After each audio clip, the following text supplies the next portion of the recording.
नमस्कार, आप देख रहे हैं जीके क्लासेस और आज आप लोग समाजीकरण की अवधारणा को पढ़ेंगे।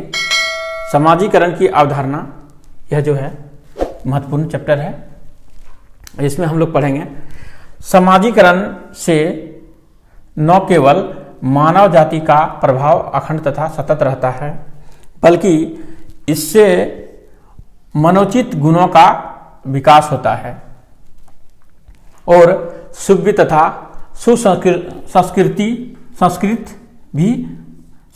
भी बनता है। अब यह जो देख रहे हैं सुसभ्य और सुसंस्कृति, यह जो है तो वर्ड है सुसभ्य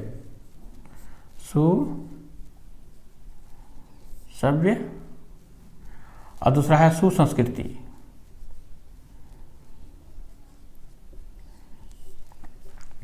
सुसभ्य का जो गुण होता है वह जिसमें बच्चा जो है अपना समाज में जिस प्रकार से वह गुणों को ग्रहण करता है, वह बच्चा अपने विकास के लिए वह अच्छा की सोचता है, वह सुसभ्य का आचरण ग्रहण करता है।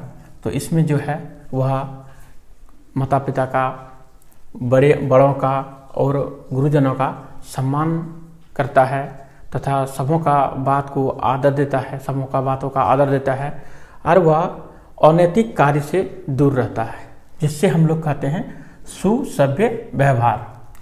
सुसंस्कृति, अगर मान लीजिए किसी परिवार में पूजा पाठ में अधिक समय देता है तो उसका जो समाज होगा, वह जो बालक भी होगा उसका घर का, तो वह भी है जो है अपना पूजा पाठ में अधिक समय देगा और वह क्या होगा, अपना मन को अपना परिवार के मुताबिक, समाज के मुताबिक वह बना लेगा और वह भी जो है जैसे उसका जो पूर्वज है या माता पिता है जिस प्रकार का संस्कृति का आचरण करते हुए आया है, वह अपना संस्कृति को बनाए रखने में मदद करता है।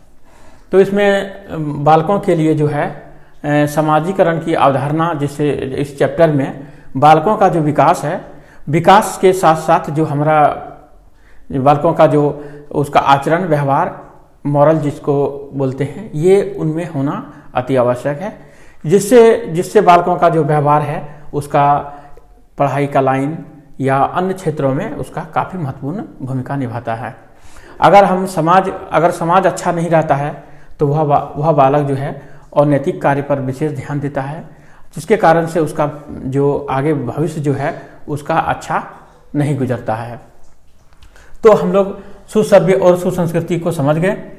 अब इसका जो है समाजीकरण का महत्वपूर्ण भूमिका अभिकर्ता, तो इस समाजीकरण में जो बालकों का जो विकास होता है, समाजीकरण सुसभ्य और सुसंस्कृति, इसमें से किसका रोल रहता है बच्चे को बिगड़ाने में और बच्चे को बनाने में। तो सबसे पहला होता है यह माता पिता का जो पेरेंट का जो रोल होता है सबसे महत्वपूर्ण होता है। इसीलिए कहा जाता है कि जो बच्चों का जो स्कूल होता है, सब पहला स्कूल जो है वह परिवार होता है और वह उसका जो है माँ जो है उसका पहला टीचर होता है। तो माता पिता अगर यदि बच्चे को जिस प्रकार से वह अपना बनाना चाहेंगे तो वह जो है माता पिता अपने बच्चे को बना सकते हैं, लेकिन समाज के अंदर आप यदि माता पिता बहुत अच्छे हैं और उसका बाहरी समाज खराब है तो माता पिता का जो सार्थक प्रयास है वह प्रयास असफल हो जाएगा। अब है समवयस्क समूह, यह होता है कि यह लड़कों का एक ग्रुप है या जिस बच्चों का, बालकों का, बड़ों का एक ग्रुप होता है। वह समूह में हम लोग पिछला क्लास में पढ़े कि बालक जो है किसी न किसी समूह में रहना पसंद करता है, बिना समूह का वह नहीं रह सकता है। तो वह जो है अपना एक, जैसे जैसे बालक बड़ा होता है उस प्रकार से वह समूह अपना चुन लेता है।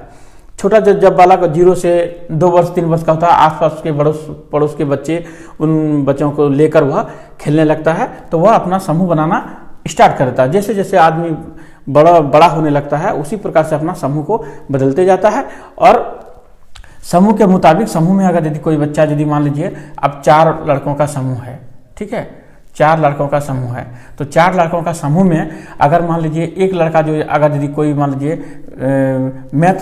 मैथ पढ़ रहा है, ठीक है, और जो बालक है वह कोशिश करेगा कि हम भी उसके जैसा मैथ ही पढ़ें, तो यह क्या होता है, यह समूह का गुण हो जाता है उसमें कि यह देखकर समाज का जो यह समाज का ये क्या करता है, यह महत्वपूर्ण भूमिका निभाता है। दूसरा है विद्यालय।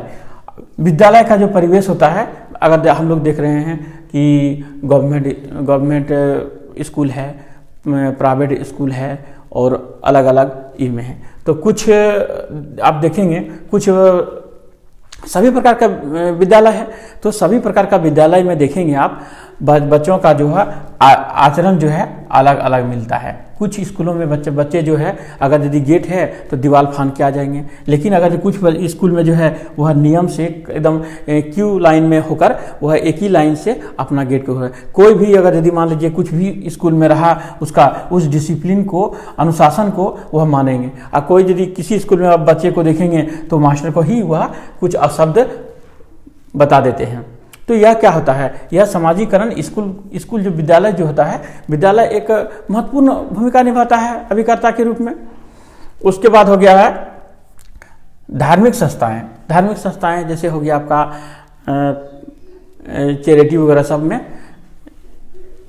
ये कुछ संस्था धार्मिक रहता है, जैसे धर्म जैसे हुआ समाज, ये हिंदू हुआ, मुस्लिम हुआ, सिख, ईसाई, ये सब जो संस्थाएं होती है ये जो क्या करता है, यह भी कुछ बच्चों का विकास करने में सहायता प्रदान करता है। ये धार्मिक संस्थाएं क्या करते हैं कि अगर यदि मान लीजिए कोई बालक गरीब है, वह पढ़ने में तेज है, और वह क्या करता है, वह पढ़ने ही अच्छा से अपना पढ़ाई का जो खर्च है उठा नहीं पाते, तो यह संस्था क्या करता है, उस बालक को पढ़ने के लिए फ्री ऑफ कॉस्ट में अपना शिक्षा देते हैं, जिसके कारण से क्या करता है, उसका समाजीकरण सुसभ्य और संस्कृति जो है उसका बदल जाता है।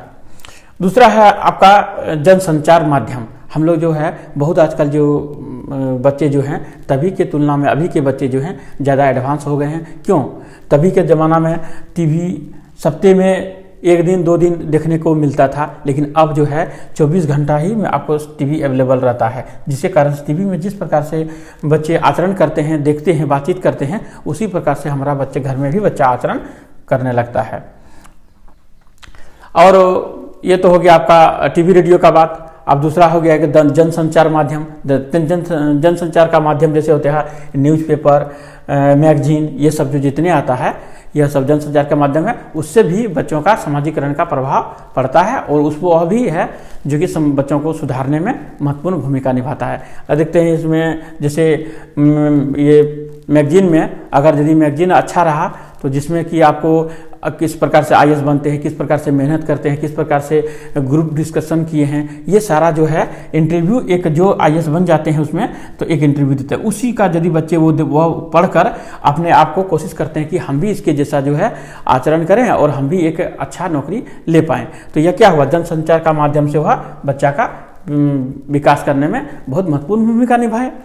अब यह है समाजीकरण कार्य समाज में रहकर ही किया जाता है। ये सब जो कार्य होता है हमारा इस समाज में बालक जो है रहकर ही करना संभव होता है, न कि समाज के अलग रहकर वह कभी भी वह इस बालक जो है विकास करना संभव नहीं हो पाता है।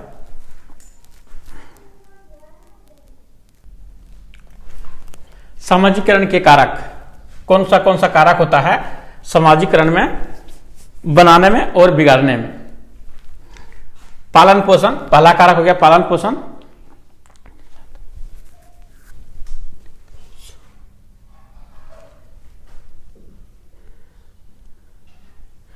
दूसरा हो गया सहकारिता, तीसरा होगा निदर्श, और चौथा हो गया आपका आत्मीकरण, अनुकरण, सामाजिक शिक्षण। ये जो कारक है, और पुरस्कार एवं दंड, ये जो कारक है समाज को बनाने में बालक को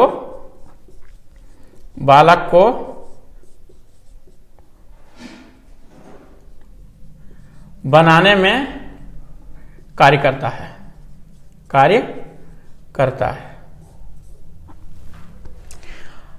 अब जो है बालकों का समाजीकरण करने वाला तत्व कौन सा तत्व है जो बालकों का जो है समाजीकरण करता है। ठीक है, इसको हम देखेंगे। तो समाजीकरण में जो है बालक जन्म से कोरा पशु के समान होता है, वह कुछ बाहरी दुनिया को नहीं जानता है। वह समाज के अन्य व्यक्तियों के साथ सामाजिक संस्था के संपर्क में आकर समाजीकरण क्रिया में भाग लेता है। जैसे हम लोग देखते हैं बच्चा जो है समाज में हम लोग जो कोई बड़ा जो कार्य कर रहा है तो बच्चे बड़ों का अनुकरण करके उस कार्य को में थोड़ा सहायता प्रदान कर देते हैं। वह अपनी पार्श्विक प्रवृत्ति पर नियंत्रण करते हुए सामाजिक मूल्य तथा आदर्शों को अच्छी तरह से सीखता है और उसका अनुकरण करने लगता है।